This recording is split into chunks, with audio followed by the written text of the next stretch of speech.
Hello and welcome to Africa Tonight, a window to your continent. I am Violet Mngwelo. You're watching Channel 4, 5, 8 and 7 on your DSTV. Let's look at the headlines following this hour. The Zimbabwean President Emmerson Mnangagwa has thanked President Jacob Zuma for allowing him to spend his 16 days of exile in South Africa. Now, this is Mnangagwa's first working visit to South Africa since his inauguration on November 24th. Mnangagwa met President Jacob Zuma at the Mahlamba Dlompu residence in Pretoria. The two heads of state discussed the various issues of mutual importance, such as the regional, continental and international developments. We have come to South Africa on a courteous visit to His Excellency President Zuma for two major reasons. The first is that South Africa is the closest neighbor to Zimbabwe in terms of tradition and history. Secondly, he is the current chairman of SADC. Perhaps third, I spent my 16 days of exile here. I regard President Zuma as my elder brother. During the armed struggle, we were both in the same position. He was in security in Mkonto Sizwe, and I was head of both military and civil intelligence in our Zanda in Mozambique. So we worked together during that period also. So with that background, I felt on my 26th day in office, I must come to my brother and receive guidance. He's a very experienced president. What I was also very humbled with is the guarantee that he has given that president of that country, President Mugabe, will be looked after. There will be no problem at all. He is our father. He grew us in the struggle, and I had appreciated this, that this is what is important, that in Africa we should look after our elders who would have played a role in our country. Mnangagwa addressed a high-profile business conference at the Zimbabwean Embassy in Pretoria. This comes as Mnangagwa's new administration strives to revitalize the economy through the attracting investment. Now on, Zimbabwe is open for business. Yes, there will be political issues, but primarily it's economics and trade for Zimbabwe. To achieve that, we need to revisit our own legislation in Zimbabwe to open up business. Our economy has three major drivers for it to grow. And I'm happy that you, our brothers and sisters in the diaspora, after my visit here some few months ago with some of the ministers who are here, there is a team of comrades from the diaspora. We have come to demonstrate that they remember where home is. You are so many here in the diaspora because of, in particular, economic challenges that beset our country. I wish to say, may we together agree that bygones be bygones and look into the future with hope. There has been occasion among ourselves as a leadership, both in government and the party, which were very challenging. And we all, I believe, love our country. And we all looked for time in the history of our country when again Zimbabweans would be proud to be Zimbabweans and at home. I really appreciate President Mnangagwa's address. He was here with us since last year when he was the Vice President. As ZIMSA Forum, I'm the Deputy Secretary General, and then we welcome him, and then he also support. He also give a support and a dignity to Zimbabweans. So right now, I'm here in South Africa. I also want to acknowledge the South African government. I'm in mechanical department. I'm logged in the government of South Africa. I'm working on their vehicles, and then they did not even have any hassles. I'm using only my passport. I'm not using anything. And I also accredited for BBEE. So I'm doing everything in field. So I hope also President Mnangagwa has got that chance to say whoever you're South African, you're Zimbabwean, you have got a chance to do business, as he was saying right now. We welcome the new administration of President Emerson Mnangagwa because I believe in him. He's a man of no nonsense. He's a no nonsense man. He's a man who knows the boss and nuts of business. So we respect all what he said there, and you could see that all what he said there is genuine. And I'm also encouraging all businessmen, all international investors to come and invest in Zimbabwe. It's a beautiful country with wonderful people with respect. So we believe his administration is going to perform signs and wonders, miracles in the next 6 months, and we believe all the investors are going to come in. It's a very high-level sort of discussion that's going to be had in regards to, we also look at the Zimbabwe special permit. So, I mean, there are a lot of issues in terms of the Zimbabweans who are currently in South Africa, but we also have to note the economic opportunities that lie between the two countries. South Africa and Zimbabwe are the biggest traders amongst each other within the Southern African region. And considering that Zimbabwe also uses the US dollar, economists have always stipulated that it would be better for Zimbabwe to rand as opposed to dollarize. So I don't know, that those are things that probably people are looking forward to having the president discuss with President Jacob Zuma. I don't think we should say we don't want Western assistance or the government does not want Western assistance, but it is smarter for the government to look within as opposed to rushing to going without. So rushing to the West and rushing to the UK or the United States before engaging your local partners and stakeholders, your neighbors, would be a mistake on the part of the president. So I think he has made the right move to say South Africa is Southern Africa's economic powerhouse. Let us engage our neighbor, let us engage our closest ally first before we endeavor outside. Earlier, before the business meeting and the media interaction during the day, there was a chaos like the situation outside the Zimbabwean embassy. There were some protesters who tried to make their way into the embassy. Zimbabweans are set to flourish the economy by introducing new investment opportunities that will rebuild the country. Thank you, Mutawu, ANN7, Pretoria. And joining me on the phone line is Kennedy Mandaza, who's a spokesperson of ZANU-PF. Now, welcome, sir, to Africa Tonight. Now, Mnangagwa says he's him making his first foreign visit from Zimbabwe. It could be because of the cordial bilateral relationships that were underpinned by the history, or rather the historical history and political bonds that dating back to the era. Can you please give us a more brief report of the reasons the president of Zimbabwe came to visit the South African president? Good evening and thank you. Comrade Emerson was the president of Zimbabwe.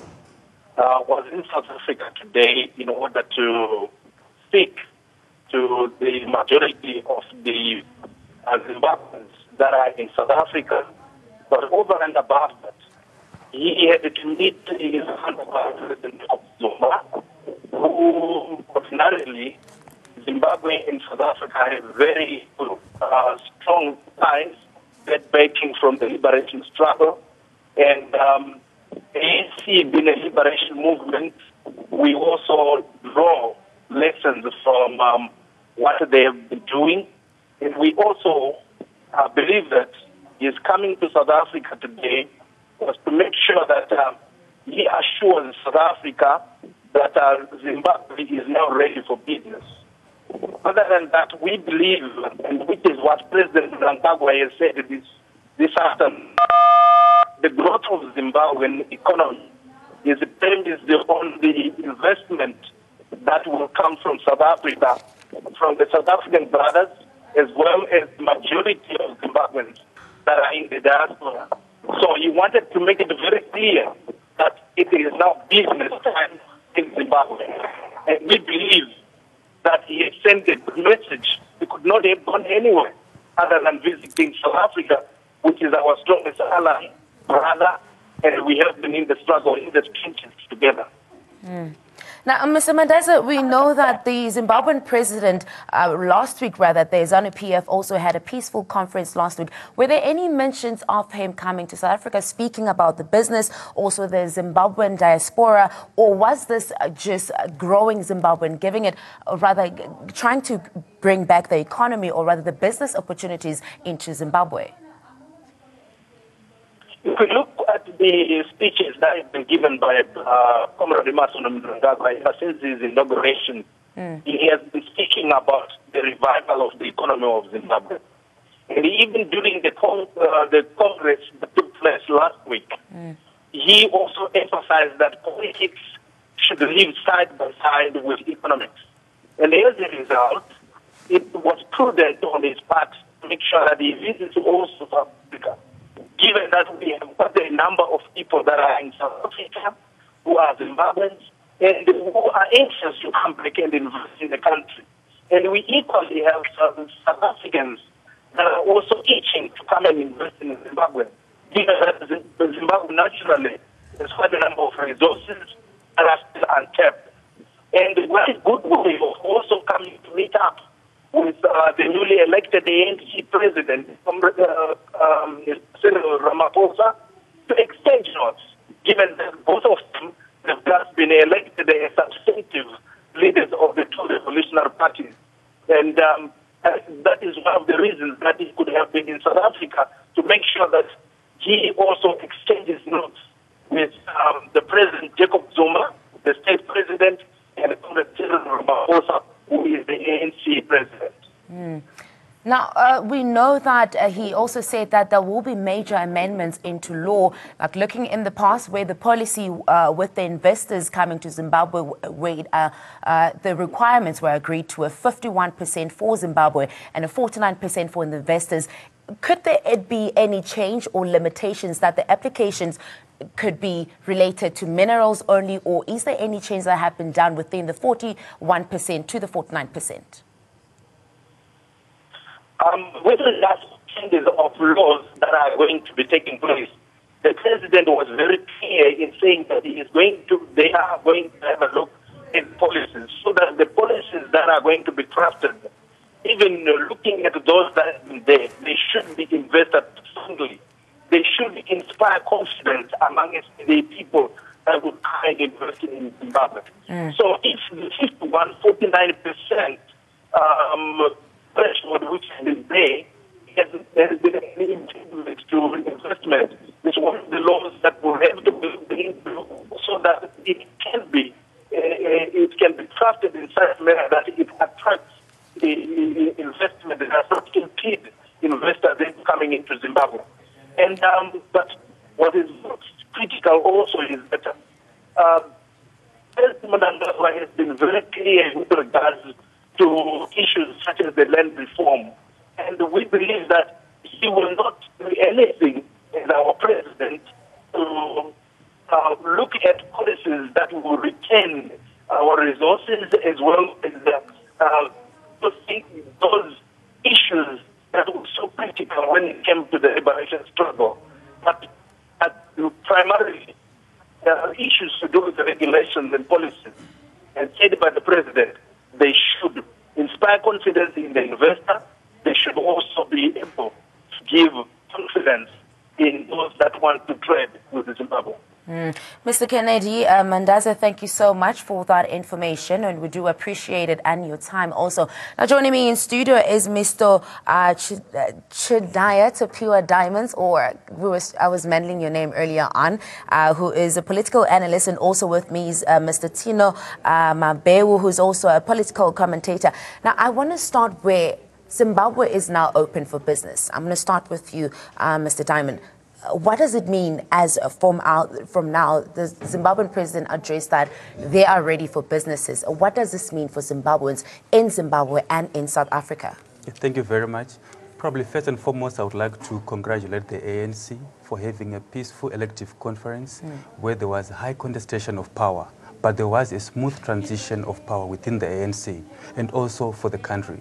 So that has not happened in Zimbabwe, both the ruling party and the opposition parties. With the ruling party, we've seen that the military had to come in and intervene for there to be a transition of power. So coming to the issue at hand now, this is a new Zimbabwe. This is a new Zimbabwe where people, or everyone has to join hands for the betterment of the country.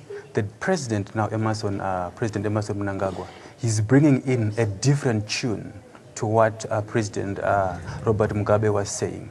He has admitted to the past mistakes, politically, socially, and economically. And now Zimbabwe finds itself in a new journey, taking a new journey. And this new journey involves everyone, the people in Zimbabwe and the people outside of Zimbabwe. The people who are outside of Zimbabwe, people who are in the diaspora, they've been supporting by sending monies back home to Zimbabwe to take care of those who have remained in Zimbabwe. So that is very crucial. It's also crucial for him to come into South Africa because South Africa is the biggest trading partner of Zimbabwe. So that is very important for the Zimbabwean community. Now, Mr. Tino, let's speak about the 51% and the 49% as the Zimbabwean president, that it has now changed to a limit where it only applies to minerals only. What does that mean? Okay, first and foremost, I think we should understand the dispensation that we are in. And we should quite understand the type of man that has taken over the reins in Zimbabwe. We have a man here who understand the need to transform the economic landscape of the country. We have a man here that is so good at listening to the demands or to the desires of the people. Now, you will remember that the administration of Robert Gabriel Mugabe did so much damage to investor confidence. And there is no other right way to regain investor confidence apart from revising the indigenization law. He went on to explain that the two minerals that are now affected by the 51 to 49% is only platinum and diamonds. And he also indicated that they will be revisited as soon as we understand the amount of diamonds, the amount of platinum that we have in our reserves. But he has made it, he has spoken without any equivocation and said Zimbabwe is now open for business. Now that is what we have been willing to hear. And I think from the day he took over the presidency, he has made it clear that Zimbabwe is now ready for business. And I want to point out the events that took place today. We had more than 4,000 Zimbabweans that gathered at the embassy. It has never happened that you find 4,000 Zimbabweans or even 300 in that particular embassy. They have come to show solidarity and to listen to the message of hope that President Emerson Mnangagwa propagated today. And we as Zimbabweans are saying we are ready to work with the government in making sure that we achieve the best that we can ever achieve under the dispensation. So we are becoming a people that understand that it is not only what the government can do for the people, but it is primarily what the people are willing to do for their country under a different dispensation. And we are getting to that, doing it quite well.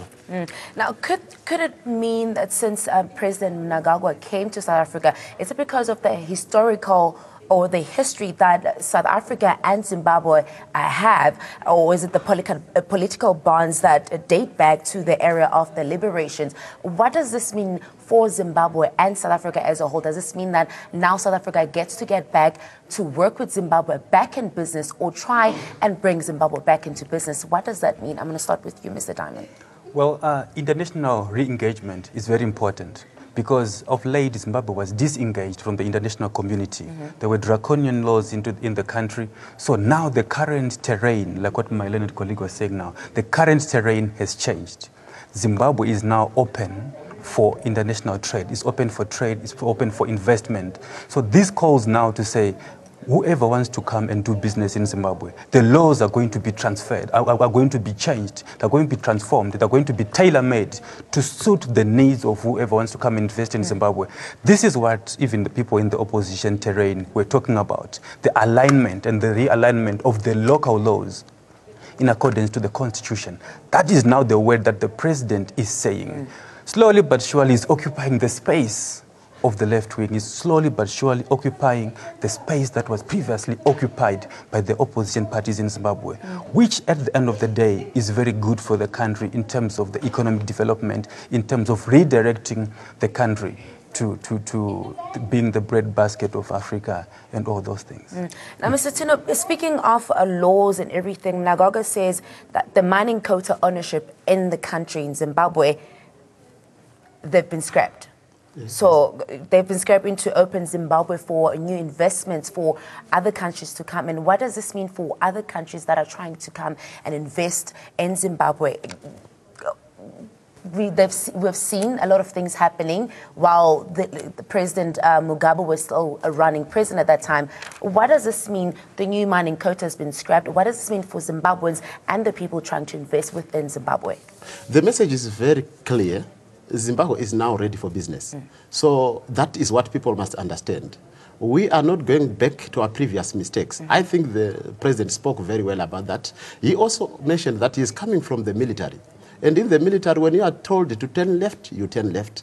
When you are told to turn right, you turn right. Those are the words of the president. So he is building the confidence of the people in Zimbabwe and outside. And we are also saying Zimbabweans are now beginning to claim their territory in the region of SADC, Africa, and even the world at large.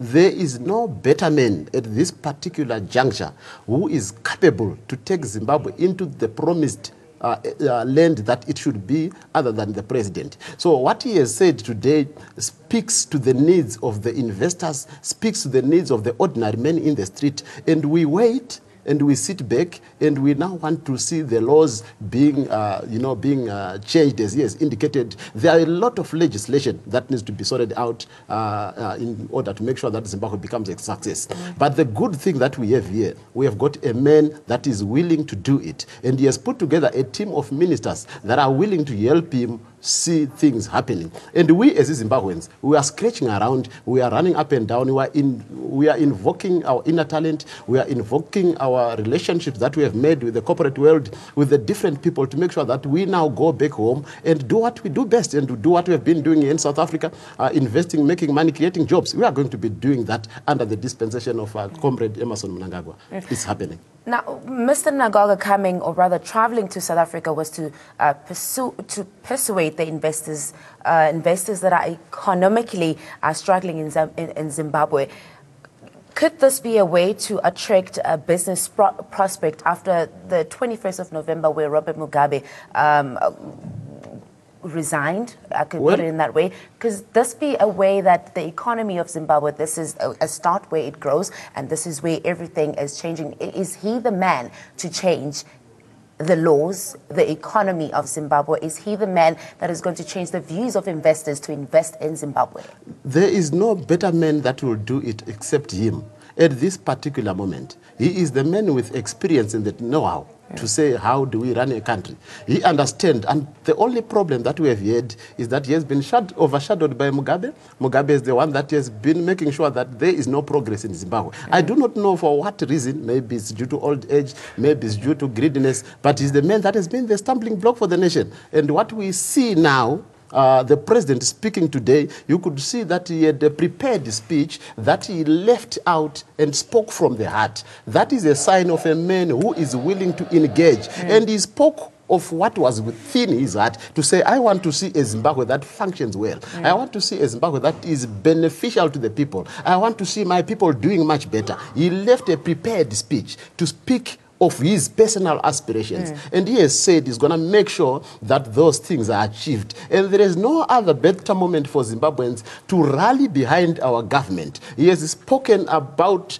the need to stop telling yourself that you are from MDC, you are from an opposition party, you are from whatever sector, you are from whichever tribe, you are green, you are yellow, you are from Mazo. He has said you must understand that you are working for your country and let's come together and make sure that Zimbabwe becomes the best country that it can ever be. He has also said Zimbabwe is now 16 to 19 years behind the rest of its partners in the continent. And we must make sure that we take it beyond that, beyond what you can see now, and make sure that it excels to the best that it can ever be. And I tell you now that in the next 10 years, Zimbabwe is going to overtake its pals in the region. We are knocking at South Africa, and we are going to do much, much better. Mr. Tuna said we're knocking in South Africa. Where is Zimbabwe knocking next? President Emmerson Mnangagwa, in his speech, he has done away with the approach of Robert Mugabe. Robert Mugabe's approach has been draconian. Robert Mugabe's approach has been attacking the West at all material times. Robert Mugabe spoke of sanctions. Robert Mugabe blamed the sanctions for the ill political situation and the social situation of Zimbabwe. But Mnangagwa has come out and said, we have made mistakes. He has admitted the past mistakes. And now he's calling and he's quoting people from the north, people from the east, west, and south. He has been speaking nicely to the west, and which is a different, there's a huge contrast between the approach of Emmerson Mnangagwa and the approach of Robert Mugabe. This tells you that this is a new beginning for Zimbabwe. This tells also, it brings in investor confidence into the country to say anyone and everyone now can come and invest in Zimbabwe because the laws now are being changed. Things have changed. There's a new sheriff in town calling for assistance from both the opposition parties and everyone else involved to say this is a new Zimbabwe, which needs every Zimbabwean to come in and partake into that. All right. Gentlemen, thank you so much for your time. That was Mr. Tino Mabeu, who's a political commentator right there with us in studio, and also with Mr. Tapiwa Diamond. I don't want to meddle your name, but he is a political analyst. Also on the phone line, we had Kennedy Mandaza, who's a spokesperson of ZANU-PF, giving us a brief report of why Mnangagwa came to South Africa to address the hundreds of Zimbabweans at the consulate. Now, we'll give you more report on that when we come back, and you can give us your tweets on Facebook, and we will get back to you. But for now, we're going to a break. Stay tuned for more news and updates.